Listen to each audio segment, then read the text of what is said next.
Et voilà, vitesse volumique de réaction. Vitesse de réaction ensuite. Par exemple, on a l'équation générale. Équation générale, qu'est-ce que soit? Donc, c'est de A plus 3B, donc C plus D. A et B sont deux réactifs. A que, c'est-à-dire à cause. A que, à cause. Nos meilleurs. Donc, les deux réactifs A et B et les deux produits sont C et D. Voilà.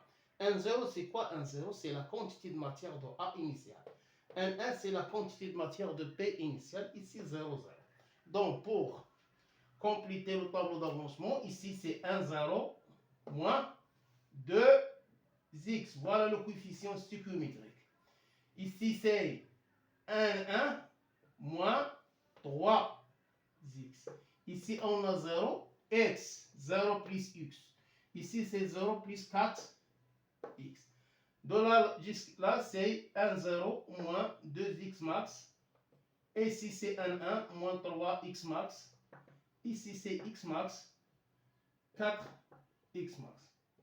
Si la question, la vitesse volumique V en fonction de la concentration A, directement, V est égal. Regardez, A, c'est ça le réactif. On a moins 2, c'est moins 1,5. Écrivez, on a moins 2, moins 1,5 D de la concentration de A sur dt. C'est simple. Voilà le coefficient directeur de la tangente de la courbe à l'instant t multiplié par moins 1,5. Si la question détermine la vitesse, ici, si on a la courbe concentration de A en fonction de t, si on a la courbe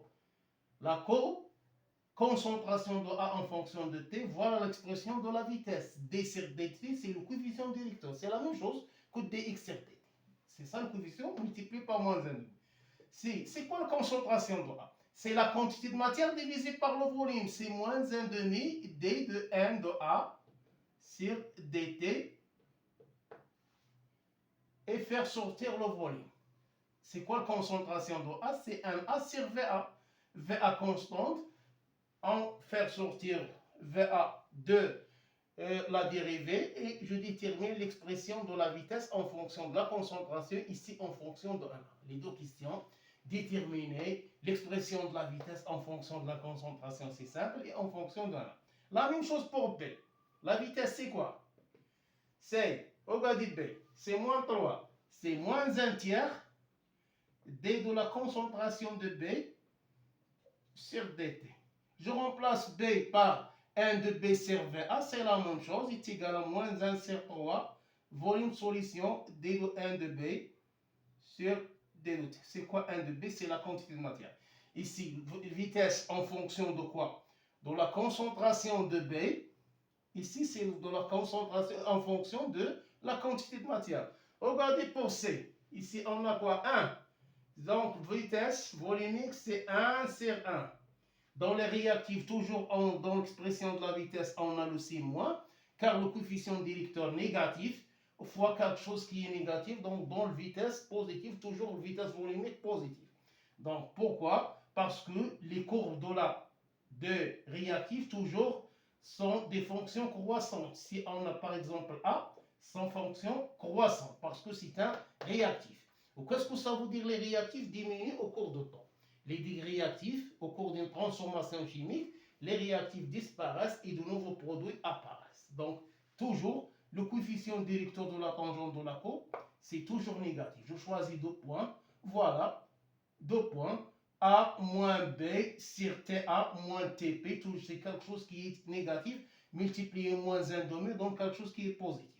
Donc ici, on a 1, c'est positif, hein? C'est un produit, c'est 1 sur 1. Ici, on a 1. Et voilà, 1 divisé par 1, d de la concentration de C sur dt. Et 1 c'est 1, c'est pas la peine d'écrire 1 c'est 1. Donc c'est ça, l'expression de la vitesse en fonction de la concentration de C. Si on veut déterminer l'expression de la vitesse en fonction de la quantité de matière, c'est d de 1 de C sur et d de T. Et n'oubliez pas 1 sur Vs, parce que la concentration, c'est 1 de C sur Vs. Et voilà le coefficient directeur. Si on a la vitesse volumique en fonction de D c'est V est égal, regardez, on a 4, plus 1 sur 4, fois D de la concentration de D sur dt. Ici, la même chose, c'est 1 sur 4 V solution D de la quantité de matière de D sur dt. Si la courbe en fonction de la quantité de matière, voilà l'expression de la vitesse en fonction de la quantité de matière de D. Si la courbe donnée en fonction de la concentration de D, voilà la concentration. Et toujours la dérivée, c'est le coefficient d'électron. Dérivée, ici, coefficient d'électron multiplié par 1 sur 4 pour déterminer la vitesse à chaque instant. Et la condition, c'est que la vitesse diminue au cours du temps, car les concentrations initiales des réactifs diminuent. Voilà.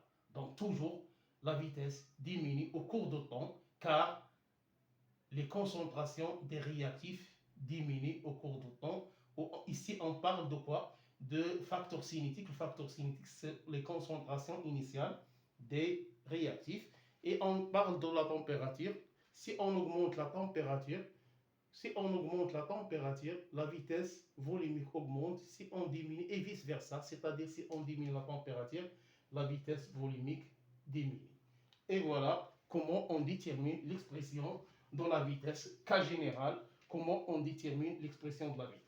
Donc, concentration de A, c'est quoi? C'est 1, 0 moins 2x sur Vs. J'introduis ici la dérivée de deux membres, la dérivée de deux côtés, et je trouve l'expression de la vitesse. Si on veut déterminer l'expression de vitesse en fonction de P, j'écris concentration d'après le tableau d'avancement, concentration de B, c'est 1 moins 3x sur Vs, la dérivée, et je trouve l'expression de la vitesse en fonction de P, la même chose pour C et pour D.